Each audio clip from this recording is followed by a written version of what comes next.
But I wanted to talk about decisions. You made a decision to go to Asia. Yes. Didn't work out because you say you didn't do it properly. That's right. You had a similar experience in Ontario. Yep. Did the same thing at the same time. You remember this time we were expanding into Eastern Canada, what we called the new market, which is a big market we didn't know anything about. And we were expanding in Asia at the same time. So we were going like this, two different directions with no offices. We just, sell a franchise, sure, let's go. But it's interesting, a lot of people are saying, well, Asia, I get, it's a very different country, different culture. Ontario. Very different culture, very different people. But people wouldn't think so. No, you wouldn't think that in doing that, but you look at Eastern companies that came out here and blew it and did the same thing out here. Mothers was one of the companies that came out here and blew it. And they didn't realize they should have an office here. There's a 3-hour time change between here and Toronto.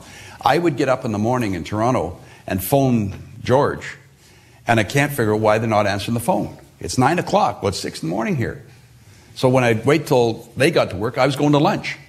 So, and it's a day travel to Toronto. The culture was different. People eat different. There's factories back there. There are Ford plants, Chrysler plants. All these people were coming off shift at 3 in the afternoon. In Vancouver, you and I go out for dinner. What time do we go? 7 o'clock? Yeah. They're eating at 5. So we weren't even prepared. We got whacked. Absolutely. And you remember, we weren't doing it. It was franchisees. So we said, get these deck ovens. You put them in one pizza at a time with a shovel. A little pad and cut them up. And I got a phone call from my first franchisee in Ontario. And there's this voice like this, and he's really down low. And he said, Jim, I can't handle this business. I said, you've been only there a week. It's the first Friday. He said, I got to get out of this business. I said, where are you? He said, in my basement, my house. I just about had a heart attack. First of all, it's 5 o'clock at his time. It's 8 o'clock my time. I can't get anybody out of town here to even give them a hand till the next day. And they won't arrive there till 4 in the afternoon of the Saturday. What we realized at that time, we weren't prepared. We weren't ready. So we opened 3 stores back there. By the time we got going, we were about 3 years. We said, hey, let's stop. Let's make a decision. It's not working. And all we're going to do is blow up the biggest market we have in Canada. At the same time we're looking at Asia, we still hadn't had an office. We had franchisees over there. They were changing the whole concept. Stop.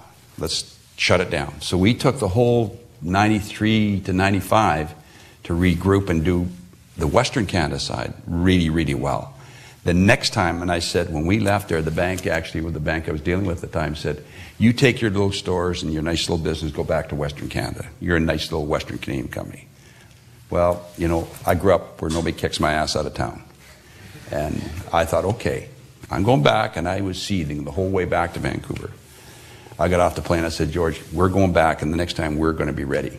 And it was our fault. It wasn't anybody else's fault but our own. And so we went back in 96. I went back and started to find out what Ontario was all about. Probably in this room you could take a vote and I could tell you how many people have been to Muskoka. Look at how many people don't even know what the name means. Right? And that's exactly what happened with us. I was sitting in the Four Seasons Hotel and a guy phoned me one day and said, Jim, the guys from Nestle's want to take you up north. It's a long weekend. I said, where did everybody go? They all gone north.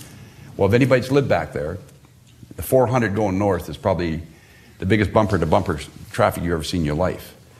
So I had never been there. I had no idea. Well, a cottage or cabin to me at the lake was like where I grew up, which meant you took your sleeping bag. So what do? I go to Canadian Tire, buy a sleeping bag because the guy's taking me up north.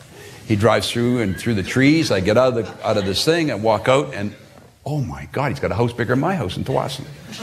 And that's on the lake. I mean, I didn't know anything about it.